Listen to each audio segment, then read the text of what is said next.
बच्ची जो है ये 25 दिन से मुकम्मल तौर पे ज़बान बंद थी। आप हजरत तशरीफ लाएं। 25 दिन से मुकम्मल तौर पे ज़बान बंद थी। बाबा जी कहाँ से आए हैं? तलागंग से हैं। और ये डॉक्टरों के पास गए तो डॉक्टर ने कहा इसके गले का ऑपरेशन होगा, और फिर मुख्तलिफ जगहों पर गए लेकिन बिल्कुल कोई बात ना कर सकी। आज पहली मरतबा, बेटी पहली मरतबा आई हो? क्या नाम है बेटी तेरा? अब्बू का क्या नाम है?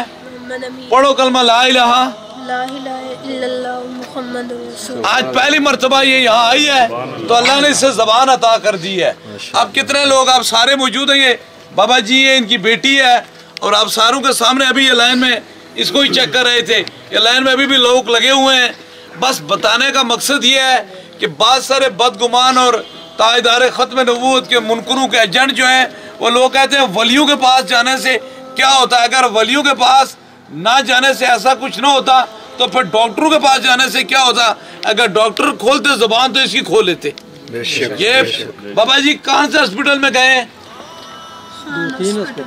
कितने हॉस्पिटल में गए? 2-3 अस्पताल। बेटी तुम पढ़ी लिखी हो ना? क्या पढ़ी हो? कौन कौन से हॉस्पिटल में गए हो?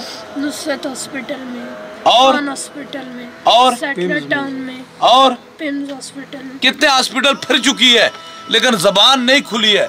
लेकिन एक बार निगाहे मर्द मोमन से बदल जाती हैं तकदीरें, जो औज़ों के यकीन पैदा तो कट जाती हैं जंजीरें। बात यह है कि हमारे दिमाग को ख़राब किया जाता है। इस दौर के अंदर अगर अल्लाह तबारक ताला ने अपने हबीब के सदक़े से मुझे इतनी ताकत दी है तो मेरे मुर्शिद हुज़ूर गौसे पाक का क्या नज़ारा होगा। इसलिए याद रख लीजिए, वलियों का मुनकर जो होता है ना, सबसे पहले वो वालिदैन का मुनकर होता है, फिर वलियों का मुनकर होता है। क्योंकि जो वालिदैन का मुनकर है वो जन्मी है, और जो अल्लाह के वलियों का बेअदब है रब उनसे भी नाराज़ है। क्योंकि रब खुद कहता है ये मेरे दोस्त हैं, और जो दोस्तों से बेअदबी करता है फिर अल्लाह कहता है मैं उसकी पहली सफ़ में उसके साथ में जंग करूँगा। इसलिए ये मासूम बच्ची है। ये बाबा जी कहते हैं मेरी 7 बेटियाँ ही हैं। कितनी बेटियाँ? 7 बेटियाँ। अब मुझे बताएं कितने हॉस्पिटल करें, कितनी जगह पर करें। आप लोग कहते हैं बस ऐसे हो जाते हैं, ये आंखों में आंसू, किसी की बेटी रो रही है, ये इतने आंसू, इसे ये होश में थी।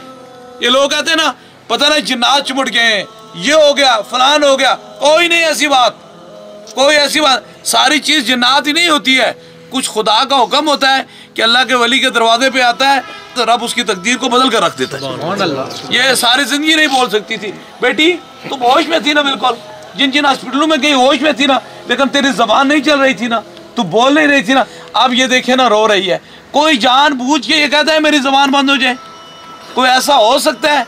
कितने हॉस्पिटलों में गई है, तकरीबन इसने 5 से 6 हॉस्पिटलों का नाम लिया है, लेकिन वहाँ से शफा न मिली। शफा ने कहाँ से मिली? जहाँ रब का करम था और हुजूर की ख़त्म नबूवत की मेहरबानी थी। सुभान अल्लाह। इसलिए उनके लिए ये पैगाम है, तुम जितना मर्जी चाहो जोर लगा लो, हम तो आखिरी हमारी आखिरी सांस भी यही पुकारेगी ताजदारे ख़त्म नबूवत।